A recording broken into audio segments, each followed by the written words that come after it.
जिस तरह चीन पर भरोसा नहीं किया जा सकता, उसी तरह अमेरिका के राष्ट्रपति ट्रंप भी भारत के लिहाज से भरोसे के लायक नहीं है। चीन और ट्रंप दोनों को सिर्फ अपना फायदा दिखता है। फायदे को लेकर अमेरिका के मशहूर उद्योगपति हेनरी फोर्ड की एक प्रसिद्ध पंक्ति है, show me who makes a profit from war and I will show you how to stop the war. यानी जो शख्स युद्ध से फायदा कमा रहा है वही युद्ध को रोक भी सकता है। हेनरी फोर्ड ने यह बात 1925 में कही थी और आज 100 साल बाद यानी 2025 में यह कथन सत्य साबित होता नजर आया है। हम ऐसा क्यों कह रहे हैं, यह समझने के लिए आपको युद्ध विराम की महापंचायत यानी अमेरिका के राष्ट्रपति ट्रंप, यूक्रेन के राष्ट्रपति जेलेंस्की और यूरोपीय देशों के शीर्ष नेताओं की मुलाकात से निकली एक खबर को बेहद गौर से समझना चाहिए। ट्रंप और जेलेंस्की की मुलाकात के बाद यूक्रेन ने आधिकारिक बयान जारी करते हुए कहा कि अमेरिका से यूक्रेन 783 करोड़ रुपए के हथियार खरीदेगा।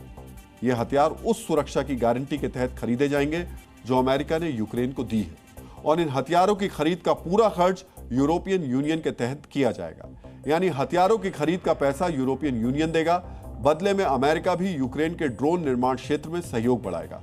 अमेरिकी कंपनियां यूक्रेन में तकरीबन 360 करोड़ रुपए के ड्रोन बनाएंगी। हिंदी में एक कहावत है, आपदा में अवसर ढूंढना।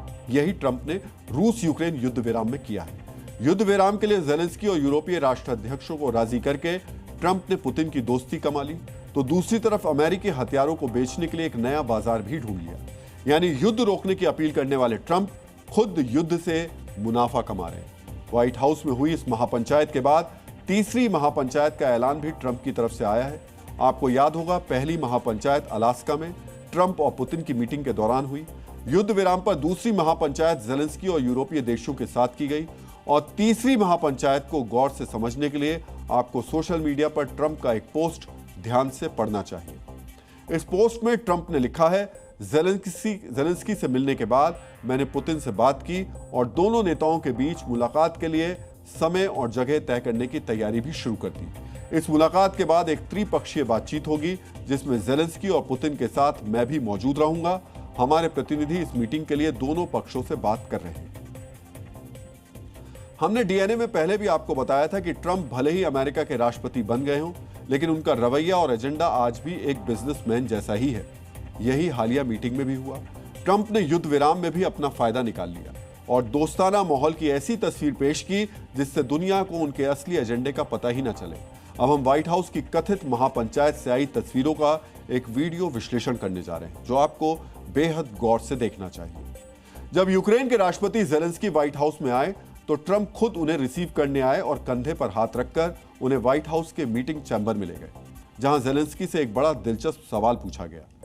आपने कई बार देखा होगा, जब भी यूक्रेन के राष्ट्रपति जेलेंस्की विदेशी यात्राओं पर जाते हैं तो वो अधिकतर मिलिट्री यूनिफॉर्म जैसे कपड़े पहनकर रखते हैं। इन कपड़ों के जरिए जेलेंस्की पूरी दुनिया को यूक्रेन के युद्ध से जुड़े संदेश देते रहे। लेकिन व्हाइट हाउस में जेलेंस्की बाकायदा सूट पहनकर आए, जिसकी वजह से जेलेंस्की के कपड़ों को लेकर हुई बातचीट वायरल हो गई। Zee News.